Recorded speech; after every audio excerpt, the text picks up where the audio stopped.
قرآن مجید فرقان حمید کا 22واں پارہ ہے، اس پر ہم بات کریں گے۔ اللہ تعالیٰ توفیق عطا فرمائے۔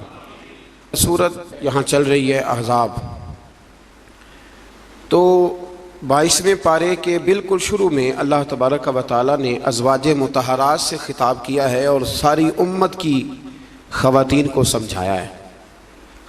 خاص مقام ہے سمجھنے والا۔ اللہ کریم نے بالکل شروع میں کہا کہ اے محبوب علیہ السلام کی بیویوں، آپ کا مقام لوگوں میں سے ذرا امتیازی ہے، سو تقوی اختیار کرو، غیر محرم مردوں کے ساتھ نرم لہجے میں بات نہ کرو۔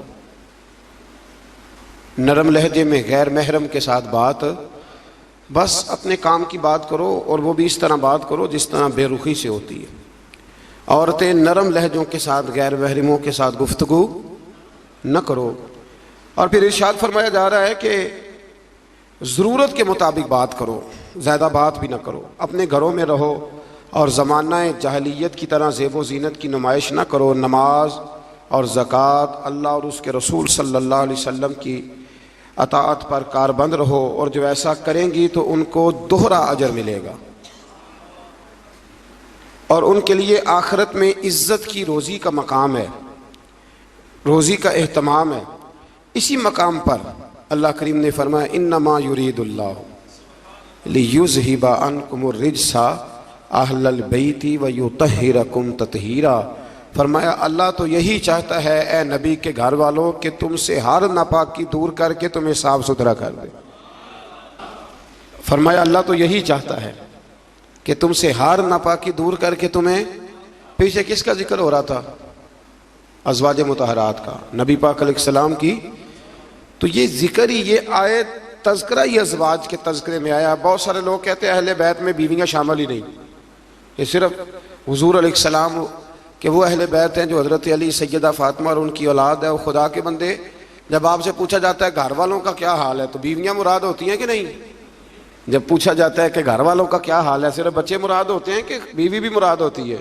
تو یہ عجیب فلسفہ ہے کہ یہاں لوگ کیا کرتے ہیں، کہتے ہیں صرف اہل بیت سے حضور صلی اللہ علیہ وسلم کے اولاد مراد ہے، بیویاں مراد نہیں۔ تو یہ سرے سے بات ہی درست نہیں ہے۔ جب اہل بیت کی بات ہوگی تو حضور کی ساری ازواج اہل بیت میں شامل، یہ سمجھ لے بات، کیونکہ یہاں تذکرہ ہی ازواج مطہرات کا چلا آ رہا ہے۔ پھر اس سے آگے آیت نمبر 35 میں مومن مردوں اور عورتوں کی اکٹھی صفات کا بیان ہے۔ اللہ تبارک و تعالیٰ نے فرمایا کہ مومن مرد اطاعت شعار ہوتے ہیں، صداقت شعار ہوتے ہیں، صبر و رضا کا پیکر ہوتے ہیں، ان کے دل اللہ کے حضور عجز اور تواضع کے خوگر ہوتے ہیں، وہ صدقات دینے والے ہوتے ہیں، روزے دار ہوتے ہیں، اپنی حیا اور عزت کی حفاظت کرنے والے ہوتے ہیں، اور اللہ کا کثرت سے ذکر کرنے والے ہوتے ہیں، اور ان کے لیے اللہ نے بخشش اور اجر عظیم کی نعمتیں تیار کی ہوئی۔ پھر آیت نمبر 36 میں فرمایا نہ کسی مومن مرد اور نہ کسی مومن عورت کے لیے یہ جائز ہے کہ جب اللہ اور اس کا رسول کو فیصلہ فرما دیں تو ان کے لیے اپنے اس کام میں کوئی اختیار رہ جائے۔ اس آیت کی تھوڑی تفسیر ضروری ہے، اس کی تھوڑی تفسیر کر دیتا ہوں۔ ہوا یہ تھا کہ نبی کریم علیہ الصلاۃ والسلام نے اپنے ایک غلام کے ساتھ، اپنی ایک عزیزہ جو حضور کی رشتہ دار بنتی تھی حضرت زینب بنت جہش، ان کا نکاح کرنا چاہا، پیغام نکاح بھیجا۔ انہوں نے کہا جی ہم قریشی خاندان سے ہیں اور یہ غلام ہے تو اس کو کیسے رشتہ دے دیں، حالانکہ حضور نے پیغام بھیجا تھا۔ اتنے بڑے ہم ہو کہ تو ایک غلام کو رشتہ دے دیں، تو اللہ نے حکم دے دیا، فرمایا جب رب رسول حکم دیں تو تمہیں اختیار ہی کوئی نہیں۔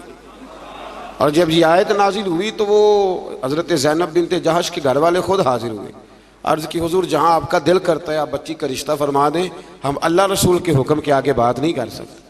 آج بھی آپ دیکھ لیں، برادری پہلے اور دین معاذ اللہ بعد میں۔ برادری پہلے، بھائی شادی پہ کوئی بےہودہ حرکت نہ کرنا تو کہتے میری برادری نہیں مانتی۔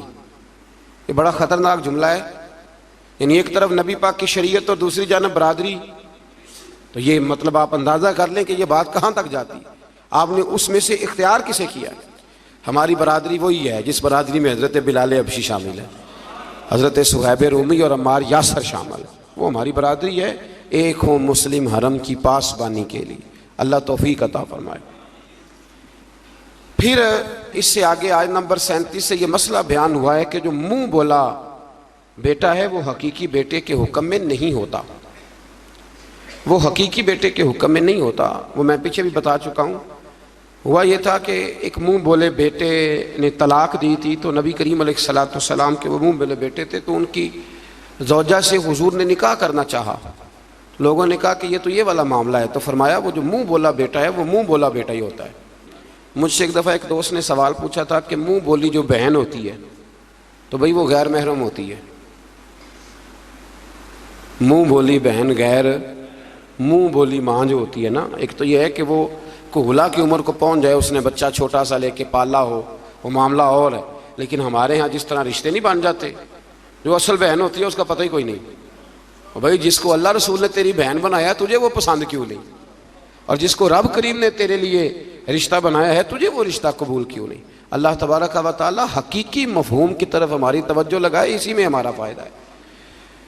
تو پھر اسی طرح آیت نمبر 40 میں اللہ تبارک و تعالی نے وہ عظیم بات ارشاد فرمائی جس کی طرف امت کی توجہ ہونا بڑی ضروری ہے۔ فرمایا ما کان محمد ابا احد من رجالکم ولکن رسول اللہ و خاتم النبیین۔ فرمایا محمد صلی اللہ علیہ وسلم مردوں میں سے کسی کے باپ نہیں، ہاں اللہ کے رسول ہیں اور نبوت کو ختم کرنے والے ہیں، خاتم النبیین ہیں حضور نے فرمایا میں آخری نبی ہوں، میرے بعد کوئی نبی، میرے بعد کوئی نبی، ضرورت بھی کوئی نہیں، اس لیے کہ میرے نبی نے کمی چھوڑی کوئی نہیں، ضرورت ہی کوئی نہیں، حاجت ہی کوئی نہیں، ضرورت ہی کوئی نہیں۔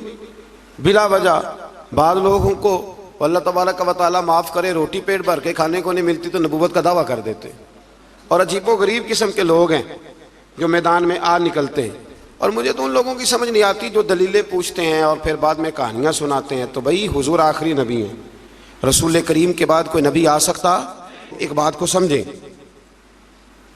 حضور کا تاج ہے ختم نبوت، یہ نبی پاک کی نشست ہے ختم نبوت، یعنی نبی ختم ہو گئے تو آخری نشست پہ حضور بیٹھے ہیں۔ تو اب جو کہتا ہے کہ میں نے بھی بیٹھنا ہے تو بے ادبی کرتا ہے کہ نہیں کرتا؟ اس لیے قادیانی اتنے برے ہیں، ان سے مسلمان اس لیے بیزار رہتے ہیں کہ وہ بہت بڑی بے ادبی کرتے ہیں۔ وہ نبی کریم علیہ السلام کے بعد کسی کو ذلی اور کسی کو بروزی نبی مانتے ہیں۔ بھائی رسول کریم پر نبوت ختم ہو گئی، اور نبی کریم علیہ السلام فرماتے ہیں میرے بعد کوئی نبی، فرمایا اگر کوئی ہو سکتا ہوتا نا تو خطاب کا بیٹا عمر ہوتا، جن میں صفتیں ہیں لیکن جو ہو سکتے تھے جب وہ نہیں ہوئے، جو ہو سکتے تھے تو ایک کانا آدمی، وہ کانا تھا مرزا، ایک آنکھ سے کانا تھا، اور عجیب اس کے باتیں تھیں، بڑے بڑے عجیب اس کو امراض تھے، اس نے اٹھ کے دعویٰ کر دیا۔ تو بڑے بڑے عجیب لوگ ہیں نا، ماننے والے تو شیطان کو بھی مانتے جاتے ہیں، معاذ، ماننے والے تو سب کو مل جاتے ہیں۔ اللہ تبارک و تعالی ہمیشہ حق پر استقامت عطا فرمائے۔ پھر اس سے آگے نبی کریم صلی اللہ علیہ وسلم کی کچھ اور صفات کا بیان ہے۔ اللہ کریم نے فرمایا یا ایھا النبی انا ارسلناک شاہدا ومبشرا ونذیرا، اے محبوب بے شک ہم نے آپ کو بھیجا ہے گواہ بنا کر، خوشخبری دینے والا بنا کر، ڈر سنانے والا بنا کر، وداعیا الی اللہ باذنہ، اور ہم نے آپ کو اللہ کی طرف بلانے والا بنا کے بھیجا ہے، وہ بھی اللہ کے حکم سے، وسراجا منیرا، اور ہم نے آپ کو چمکتا ہوا آفتاب بنا کے بھیجا ہے۔ تو نبی کریم علیہ السلام کو اللہ نے یہ صفات عطا فرمائی ہیں، شانیں عطا فرمائی ہیں۔ ایک بات آپ یہاں رک کے ذرا سوچئے گا، کچھ لوگ کہتے ہیں جی شان مصطفیٰ کا جلسہ کرنے کی کیا ضرورت، معراج مصطفیٰ، میلاد مصطفیٰ، آپ سیدھا سیدھا نماز روزے کی بات بتائیں، شان بیان کرنا کیوں ضروری ہے؟ یہ بہت بڑا مسئلہ ہے۔ بعض لوگ کہتے ہیں جی آپ سیدھا سیدھا کہیں کہ حضور نے فرمایا سچ بولو، کھری بات کرو اور دیانتدار، یہ آپ کیا حضور شان بڑی تھی، عظمت بڑی تھی، تو بھئی ان آیات میں اللہ کیا بیان کر رہا ہے؟ کہ میرا محبوب نذیر بھی ہے، بشیر بھی ہے، سراج منیر بھی ہے، یہ ساری صفتیں اللہ نے قرآن میں بیان کی، اور ایک جگہ پہ نہیں درجنوں جگہ پہ واضح آیات میں۔ ویسے تو سارا ہی قرآن حضور کی تعریف ہے، اور یہ میں نہیں کہہ رہا، یہ حضرت عائشہ صدیقہ فرماتی کانا خلقہ القرآن، فرمایا اگر تم نے حضور علیہ السلام کے اخلاق دیکھنے ہو تو قرآن پڑھ لو۔ تو اس لیے یہ عظمتوں اور شانوں کا بیان یہ طریقہ ہے، یہ مسلمان کی روح کی غذا ہے۔ اللہ ہمیں سمجھنے کی توفیق عطا فرمائے۔ پھر آیت نمبر 53 سے نبی پاک علیہ السلام کی بارگاہ کے آداب بیان ہوئے کہ بغیر اجازت نبی کے گھر میں داخل نہ ہو، دعوت طعام ہو تو کھانا کھا کے منتشر ہو جاؤ۔ کھانا کھا لیا تو اب ہوا یہ کہ حضور نے دعوت پکائی کچھ صحابہ کی، تو کھانا کھا کے بیٹھ گئے گپ شپ کرنے کے لیے۔ تو محبوب کریم نے ایک دو دفعہ دیکھا کہ اب یہ جائیں، حضور نے آرام کرنا تھا، لیکن کچھ لوگ بیٹھ گئے تو اللہ کریم نے فرمایا جب کھا لیا ہے نا اب جاؤ منتشر ہو جاؤ۔ گویا رب کریم اپنے محبوب کے دربار کے آداب بیان فرماتا ہے، اللہ بیان فرماتا ہے۔ اللہ اکبر۔ نبی کی بیویوں سے کوئی چیز مانگو تو پردے کے پیچھے سے مانگو۔ نبی کی بیویوں سے آپ کی رحلت کے بعد دائمی طور پر مسلمانوں کا نکاح ممنوع ہے۔ اپنے کسی بھی عمل سے اللہ اور اس کے رسول صلی اللہ علیہ وسلم کو تکلیف نہ دو۔ شان رسالت میں عظیم ترین آیت ہے، آیت نمبر 56، بڑی عظیم آیت۔ کون سی بلا؟ ان اللہ وملائکتہ، فرمایا بے شک اللہ اور اس کے فرشتے یصلون علی النبی، نبی کریم پر درود بھیجتے ہیں۔ اللہ بھی بھیجتا ہے، اللہ کے فرشتے بھی درود پڑھتے ہیں۔ یا ایھا الذین آمنوا صلوا علیہ وسلموا تسلیما، اے ایمان والو تم بھی نبی پاک پر درود پڑھو اور خوب سلام پڑھو۔ تو یہ آیہ مبارکہ نازل ہوئی کہ اور حضور صلی اللہ علیہ وسلم نے فرمایا اگر تم مجھ پر ایک بار درود پڑھو گے تو اللہ تم پہ 10 رحمتیں فرمائے گا اور تمہارے 10 گناہ معاف کر دے گا اور تمہارے 10 درجے اللہ بلند فرما دے گا۔ ایک بار درود شریف کو وظیفہ بنائیں، پابندی سے پڑھا کریں، پابندی سے۔ میں نے اپنے بزرگوں کو دیکھا ہے کچھ کام کرتے، کبھی کبھی مجھے لگتا ہے کہ وہ کام آج بھی بڑے ضروری ہیں، بڑے ضروری۔ بزرگ یہ کیا کرتے تھے کہ وہ اپنی ریل رکھتے تھے، اپنا مصلی بچھاتے تھے مسجد میں آ کے بھی، اور اپنی تسبیح سائیڈ پہ رکھ لیتے تھے صبح کے وقت، اور روزے نہیں ہوتے تھے تو پانی کا پیالہ بھی ساتھ ہوتا تھا۔ کچھ دیر قرآن پاک پڑھنا، اپنا مصلی بچھایا، پھر اس کے ساتھ کچھ دیر تسبیح پڑھنی، پھر پانی پہ پھونک مارنی، پھر اس کو پینا۔ مجھے لگتا ہے یہ اہتمام ہے عبادت کا۔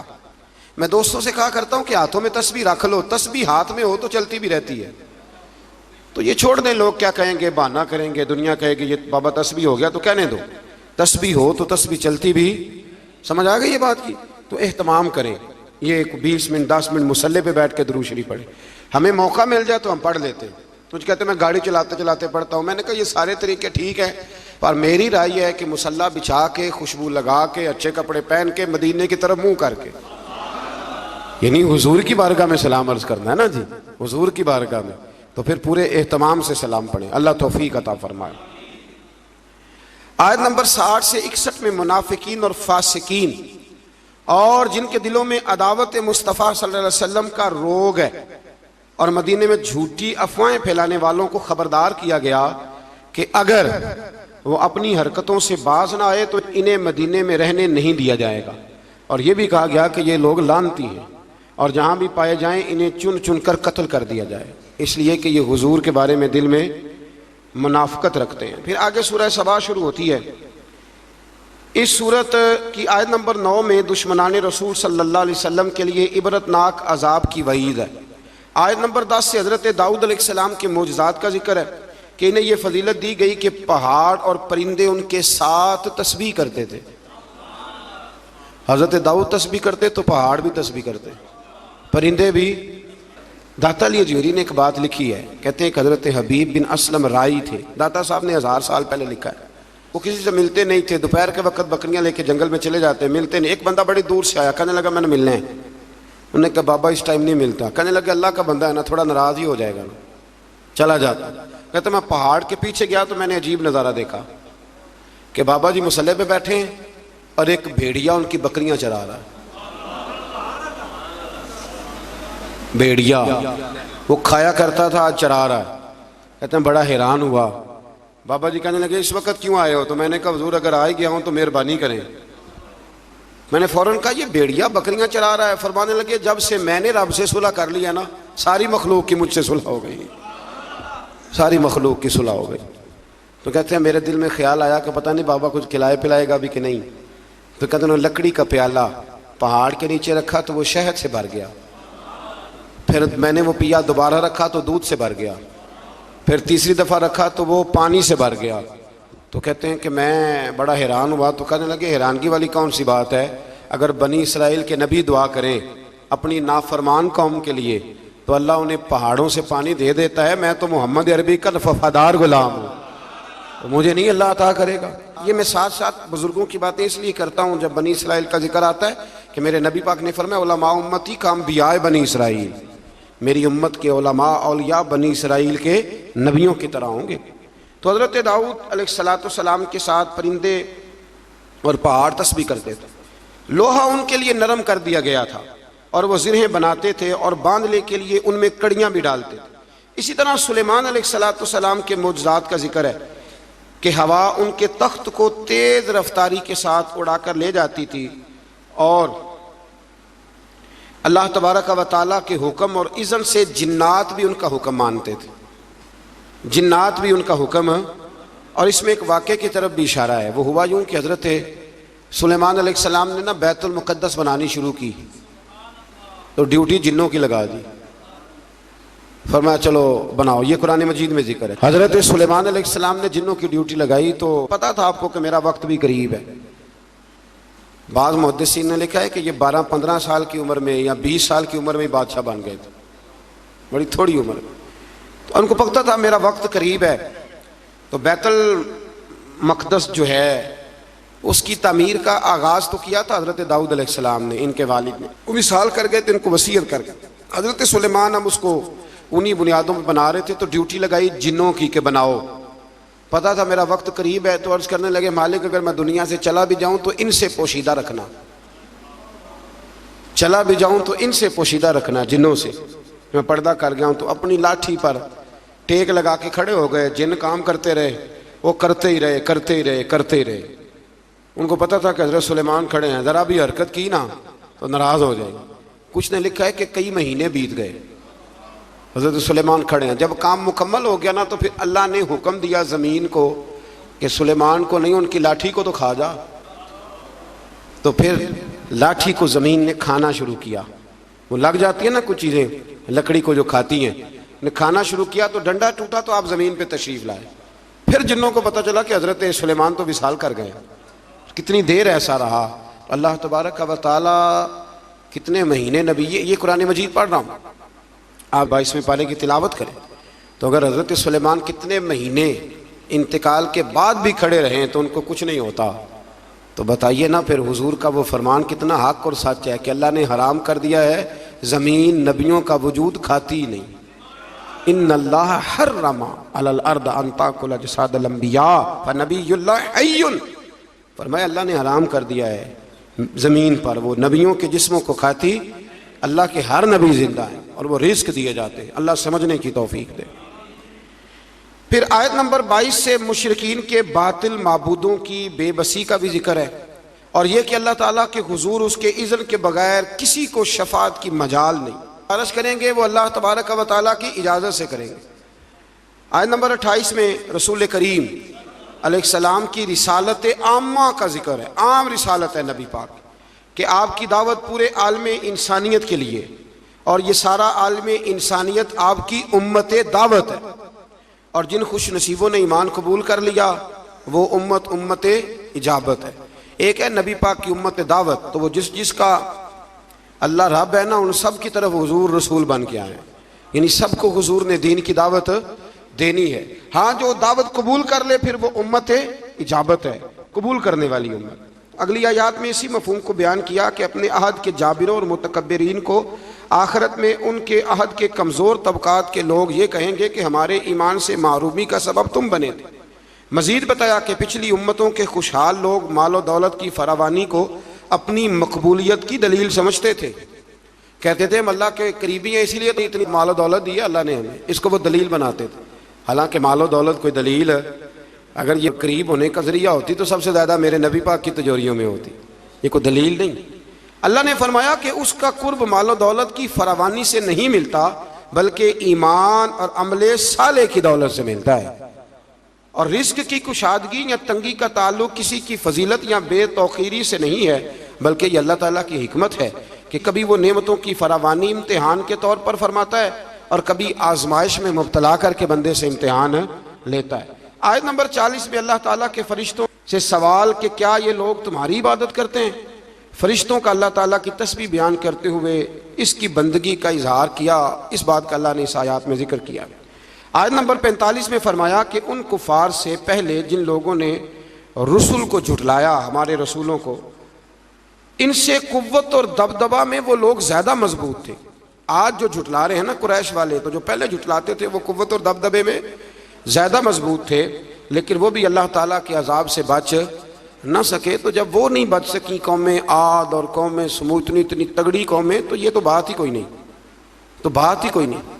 اللہ اکبر۔ آخری آیات میں فرمایا کہ روز حشر کفار کی خواہش ہوگی کہ عذاب سے نجات مل جائے، مگر ان کی یہ خواہش پوری نہیں ہوگی۔ پھر سورہ فاتر شروع ہو جاتی ہے اس سے آگے۔ تو اس کی آیت نمبر 5 میں تمام انسانوں سے خطاب کرتے ہوئے فرمایا کہ قیامت کا وعدہ حق ہے، اور دنیاوی زندگی کی لذتوں میں کھو کر کہیں دھوکے میں نہ پڑ جانا، اور شیطان تمہارا دشمن ہے، اس لیے تم بھی اسے اپنا دشمن ہی سمجھو، اس سے جرانے لگانے کی ضرورت، اس سے دوستیاں نہ کرتے پھرو، اس کے لیے تیاری نہ کرو۔ یہ رمضان کے آخری دن شروع ہو جاتے ہیں تو ہمارے بچے موٹر سائیکلیں تیار کرنی شروع کر دیتے ہیں، یعنی عین رمضان میں۔ مجھے کچھ لوگ کہتے ہیں کہ یہ عید والے دن بڑی طوفان بدتمیزی ہوتی ہے، تو میں کہتا ہوں کہ اللہ تعالیٰ ہمیں معاف کرے، ہوتی عید والے دن ہے پر اس کی تیاری رمضان میں ہوتی ہے، تو کتنا بڑا جرم ہے۔ یعنی ادھر چاند رات کا اعلان ہوگا تو ادھر تماشا لگ جائے، ہمیں احتیاط کرنی چاہیے۔ حضور علیہ السلام نے فرمایا تو یہ جو چاند رات ہوتی ہے نا، یہ تو مزدور کو مزدوری ملنے کا وقت ہوتا ہے، تو لوگ ہیں کہ وہ کھیل کود میں لگ جاتے ہیں۔ اللہ سمجھنے کی توفیق دے۔ آیت نمبر 9 سے 13 تک ایک بار پھر اللہ تعالیٰ کی قدرت کے تحت بارش کے نظام کا ذکر ہے۔ انسان کو اس کے جوہر تخلیق کی طرف متوجہ کیا گیا تاکہ سرکشی کا شکار نہ ہو، اور وہ یہ کہ مادہ کے پیٹ میں حمل کو بھی اللہ جانتا ہے، اور یہ کہ کس کی عمر میں درازی ہے یا کس کی عمر میں کمی ہے، وہ سب اللہ نے کتاب تقدیر میں لکھ دیا ہے۔ آیت نمبر 12 سے فرمایا کہ میٹھے اور کھارے پانی کے سمندر برابر نہیں ہوتے، میٹھے اور کھارے پانی کے سمندر برابر نہیں ہوتے، لیکن فرمایا سب سمندروں سے تمہیں مچھلی کا تازہ گوشت ملتا ہے، پانی جیسا بھی ہو، اور تم ان سے پہننے کے زیور بھی نکالتے ہو، اور کشتیاں پانی کو چیرتی ہوئی چلی جاتی ہیں۔ نظام لیل و نہار اور شمس و قمر اسی کے حکم کے تابع ہیں، اسی کے حکم کے۔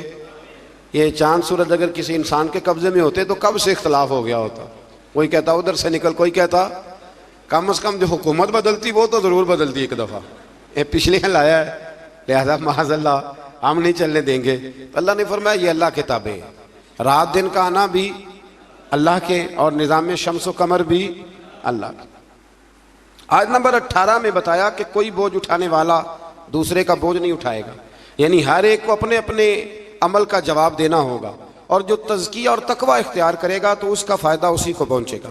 پھر فرمایا اندھا اور دیکھنے والا، ظلمت اور نور، سایہ اور دھوپ، زندہ اور مردہ لوگ برابر ہو سکتے نہیں۔ یہاں کفار اور منکرین کو اندھے، ظلمت، دھوپ اور مردے سے تشبیہ دی گئی، اور گویا اللہ کریم نے اہل ایمان کو آنکھوں والا کہا، نور والا کہا، سائے والا کہا، اور فرمایا یہ ہیں وہ جو زندہ ہیں۔